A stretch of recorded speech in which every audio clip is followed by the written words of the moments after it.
اللہ پاک کے آخری نبی صلی اللہ علیہ وسلم کا فرمان عالی شان ہے، جو نماز کی پابندی کرے گا اللہ پاک 5 باتوں کے ساتھ اس کا اکرام یعنی عزت فرمائے گا۔ نمبر 1 اس سے تنگی، اور نمبر 2 قبر کا عذاب دور فرمائے گا۔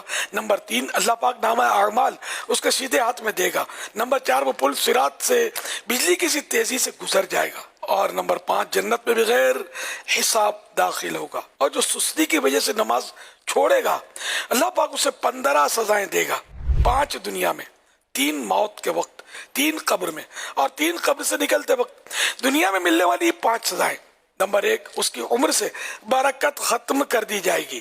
نمبر 2 اس کے چہرے سے نیک بندوں کی نشانی مٹا دی جائے گی۔ نمبر 3 اللہ پاک اسے کسی عمل پر ثواب نہ دے گا۔ نمبر 4 اس کی کوئی دعا آسمان تک نہ پہنچے گی۔ اور نمبر 5 نیک بندوں کی دعاؤں میں اس کا کوئی حصہ نہ ہوگا۔ موت کے وقت دی جانے والی 3 سزائیں: نمبر 1 وہ ذلیل ہو کر مرے گا۔ نمبر 2 بھوکا مرے گا۔ اور نمبر 3 پیاسا مرے گا۔ اور اگر اسے دنیا بھر کے سمندر پلا دیے جائیں پھر بھی اس کی پیاس نہ بجھے گی۔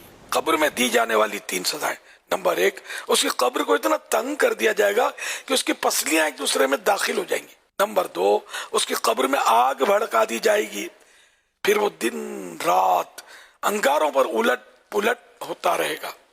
اور نمبر 3 قبر میں اس پر ایک اژدہا یعنی بہت بڑا سانپ مسلط کر دیا جائے گا، جس کا نام الشجاع الاقرع یعنی گنجا سانپ ہے۔ اس کی آنکھیں آگ کی ہوں گی جبکہ ناخن لوہے کے ہوں گے۔ ہر ناخن کی لمبائی 1 دن کی مسافت یعنی فاصلے تک ہوگی۔ وہ میت سے کلام یعنی بات کرتے ہوئے کہے گا، میں الشجاع الاقرع یعنی گنجا سانپ ہوں۔ اس کی آواز کڑک تار بجلی کی سی ہوگی۔ وہ کہے گا، میرے رب نے مجھے حکم دیا ہے کہ نماز فجر ضائع کرنے پر طلوع آفتاب یعنی سورج نکلنے تک مارتا رہوں، اور نماز ظہر ضائع کرنے پر عصر تک مارتا رہوں، اور نماز عصر ضائع کرنے پر مغرب تک مارتا رہوں، اور نماز مغرب ضائع کرنے پر عشاء تک مارتا رہوں، اور نماز عشاء ضائع کرنے پر فجر تک مارتا رہوں۔ جب بھی وہ اسے یعنی مردے کو مارے گا تو وہ 70 ہاتھ تک زمین میں دھس جائے گا، اور وہ نماز ترک کرنے والا قیامت تک اس عذاب میں مبتلا رہے گا۔ قیامت میں ملنے والی 3 سزائیں: نمبر 1 وہ حساب کی سختی، نمبر 2 رب قہار کی ناراضی، اور نمبر 3 جہنم میں داخلہ۔ بہرحال یہ کہ سب سے بڑا اس میں جو نقصان ہے نا نماز نہ پڑھنے میں، اللہ کی ناراضی۔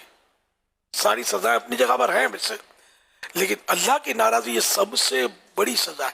اگر کوئی اس پر غور کر لے تو، اور ہمیشہ مطلب یہ ذہن میں رکھیے، وہ گڑگڑاتے رہیے اللہ کی بارگاہ میں کہ یا اللہ تو راضی رہنا، مولا تو راضی رہنا، تو ناراض نہ ہونا۔